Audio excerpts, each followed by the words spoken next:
अरे जीजा सोनी वाला के बारे बुझ अंकुश बड़ा घर में पेपर बा लागो तो रजनी मोबाइल बा जोना से कर्जा ले बनी तो हम का करी? अरे यार जो ना कोती को खेत पकइल बा जी सता जी कहाँ बा अंकुशवा?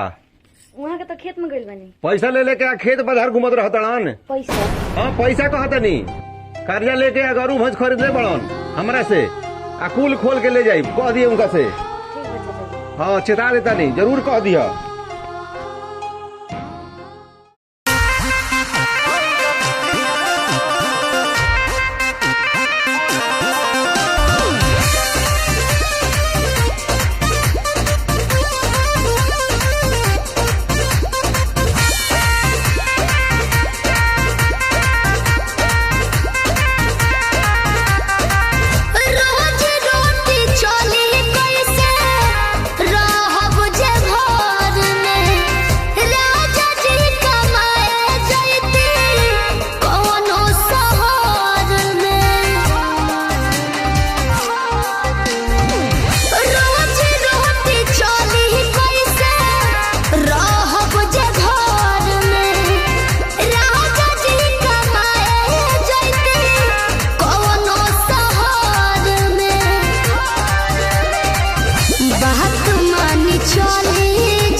हमके फसाली बांगलिनिया हो, आज हमके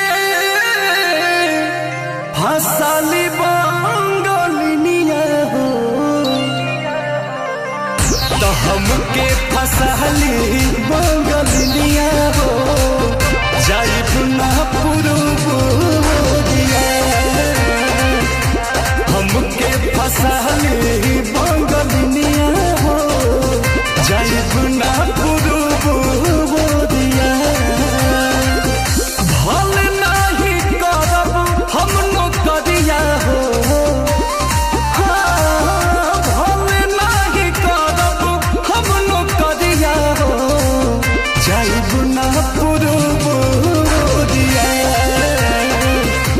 हमके फसाली बंगलिनिया हो, जाइब ना पुरुबोरिया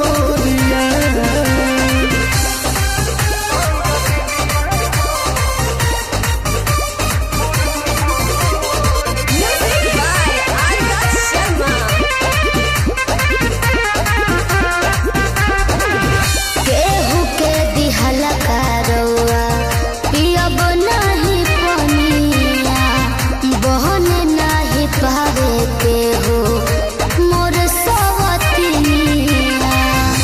सोचिए के बात बारी मनावा होई दावे, तोहरा के छोड़े के दिलावा ना करे, दिलावा ना करे। याद के हमारे के रही हो, रखी हो न कवनो छोकरिया। तो हमके फसाली बांगलिनिया हो, आज हमके फसाली बांगलिनिया हो, तो हमके फसाली बांगलिनिया हो, जाइब ना पुरुबोरिया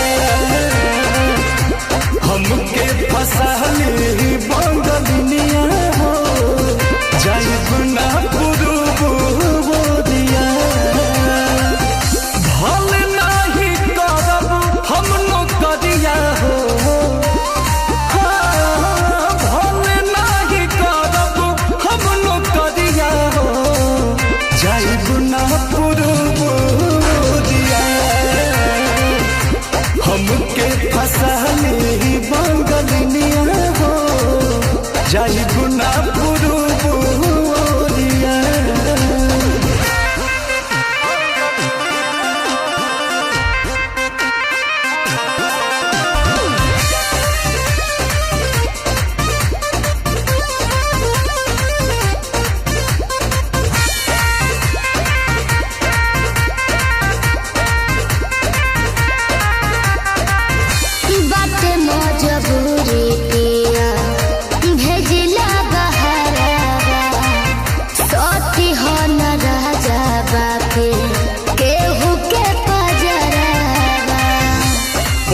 साक के तनो करब हम कमाई बाकी तोहार याद बहुत सताई बहुत सताई।